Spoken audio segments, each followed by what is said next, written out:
Bengal safe Murshidabad জেলায় ফার্নিচারের জগতে এক পরিচিত ও প্রতিষ্ঠিত নাম। বেঙ্গল সেফ 57 বিবি সেন রোড, বহরমপুর, মুর্শিদাবাদ। খড়গ্রাম থানার সাদল গ্রাম পঞ্চায়েতের আমজুয়া গ্রামে তপশিলি সংলাপ অনুষ্ঠিত হলো। উপস্থিত ছিলেন ব্লক তৃণমূল কংগ্রেসের সভাপতি হুমায়ুন কবির, জঙ্গিপুর সাংগঠনিক জেলার ST/SC সেলের সভাপতি অরিন্দম মার্জিদ, জঙ্গিপুর সাংগঠনিক জেলার ছাত্র সভাপতি মোহাম্মদ রাহুল শেখ, মুর্শিদাবাদ জেলা পরিষদের সদস্য শামসের আলী মমিন সহ বিশিষ্ট ব্যক্তিবর্গরা। আগামী দিনে আবারও এখানে আসবেন। আজকে আমরা এখানে যাদেরকে পেয়েছি, যে সমস্ত প্রতিশ্রুতি দিয়ে প্রথমে 14 সালে যখন নরেন্দ্র মোদী প্রতিশ্রুতি ভাষণ, বিজেপি আশ্রিত যে নির্বাচন কমিশনার যে মমতা বন্দ্যোপাধ্যায় 2011 সাল থেকে যখন 34 বছরে যেটা সারা ফেলেছে গোটা রাজ্যে এবং ভারতবর্ষের বুকে, এবং ভারতবর্ষের লুটপাট করা চক্রান্ত করেছে, কিন্তু ভারতবর্ষের মানুষের স্বাধীনতা কেড়ে নেয়নি। তারপরে নমস্কার। আজকে আমার গ্রাম সাদল অঞ্চলের আমজুয়া গ্রামে আপনারা যে কর্মসূচিটা দেখলেন, এখানে আমার তফসিলি সম্প্রদায়ের মানুষের বাস বেশিরভাগটাই, মানে প্রায় 70% মানুষ তফসিলি সম্প্রদায়ভুক্ত।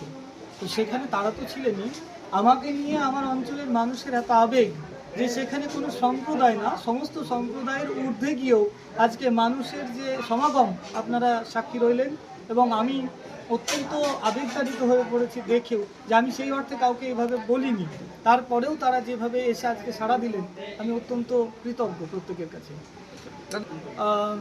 আমিও সেটা শুনতে পেলাম, যে জানতে পারলাম এশিয়ার পেজ থেকে যে আজকে দিনক্ষণ ঘোষণা হবে। তো আমাদের হাতে সময়টা অনেকটাই কম, তো আশাবাদী তো আমরা অবশ্যই, কারণ দেখুন যে আমাদের রাজ্যের মানবিক মুখ্যমন্ত্রী এবং আমাদের সর্বভারতীয় নেতা সম্মানীয় অভিষেক ব্যানার্জি, তো তিনি তারা যেভাবে আমাদের দলকে এগিয়ে নিয়ে গিয়েছেন, এবং দিদি যেভাবে জনহিতকর প্রকল্পগুলো চালু রেখেছেন এবং মানুষ যেভাবে সুবিধা পাচ্ছেন, তাতে নতুন করে আমাদের আর প্রচার কৌশল কোনো অবলম্বন করার প্রয়োজন নেই।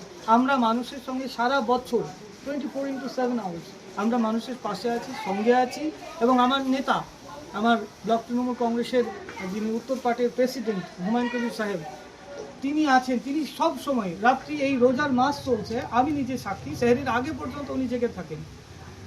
যাবতীয় যা সমস্যা আমরা সমাধান করার চেষ্টা করে চলেছি, মানুষের সঙ্গে রয়েছি, এবং আগামী দিনে এইভাবেই আমরা একসঙ্গে থাকবো। এটা তো আমাদের বিষয় নয়, এটা একদম ঊর্ধ্বতন কর্তৃপক্ষের বিষয়। এটা আমাদের মাননীয় মুখ্যমন্ত্রী এবং আমাদের সর্বভারতীয় যিনি আমাদের অধিনায়ক রয়েছেন, তারা ঠিক করবেন যে কীরকম চমক আছে। তবে হয়তো চমক থাকলে আমরাও সেইভাবেই আমাদেরকে মেনে নিতে হবে, দেখতে হবে, এবং আমরা সেইভাবেই দলীয় নির্দেশ মেনে পথ চলব। ইলেকশন ঘোষণার পর খড়গ্রামবাসীদেরকে আমার তরফ থেকে এবং আমার নেতার তরফ থেকে একটাই বার্তা, যে যারা বিচারাধীন রয়েছেন তারা নিশ্চিন্তে থাকুন, তাদের জন্য আমরা পথে নামব, তাদের জন্য লড়াই করব। এবং আমি রমজান মাস চলছে, আমার এলাকাবাসী সকলকে বলবো, আপনারা ইবাদত করুন, আল্লাহর কাছে দোয়া করুন, এবং আমার ধর্মাবলম্বী মানুষ যারা রয়েছে তাদেরকে বলবো ঈশ্বরের কাছে প্রার্থনা করুন যাতে এলাকায় শান্তি বজায় থাকে, এবং আগামী দিনে আমাদের বিধানসভা কেন্দ্রের প্রত্যেকটা সম্প্রদায়ের মানুষের মধ্যে যে সাম্প্রদায়িক সম্প্রীতি, সেটা যেন অক্ষুণ্ণ থাকে, অটুট থাকে, এবং আমরা যেন এভাবেই পারস্পরিক সৌহার্দ্য সম্পর্ক বজায় রেখে চলতে পারি। আমাদের রাজ্যের মুখ্যমন্ত্রী মমতা বন্দ্যোপাধ্যায় এবং আমাদের সর্বভারতীয় নেতা অভিষেক বন্দ্যোপাধ্যায় সর্বধর্মের বিশ্বাসী। বাংলায় সম্প্রীতি, সংস্কৃতি, ভ্রাতৃত্ববোধ যাতে অটুট থাকে, সেই কালচার, দৃষ্টি কালচার আমরা দলের অনুগত শৈলী, আমরা সেইভাবে মান্যতা দিয়ে চলি।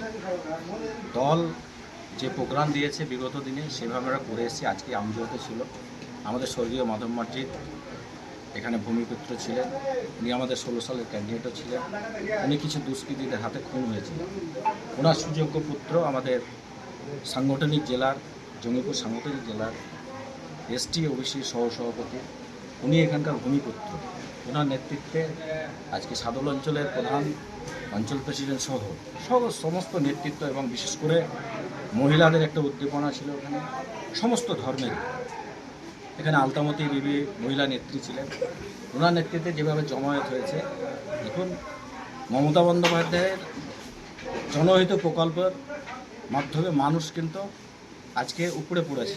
মানুষ আসছে মানে কি, দেখুন যেভাবে জনকল্যাণ প্রকল্প লক্ষ্মীর ভাণ্ডার থেকে শুরু করে নতুন করে আবার যুবসাথী করেছে, বিভিন্ন প্রকল্পের মাধ্যমে মানুষ মমতা বন্দ্যোপাধ্যায়কে বিগত দিনে দোয়া আশীর্বাদ করেছে।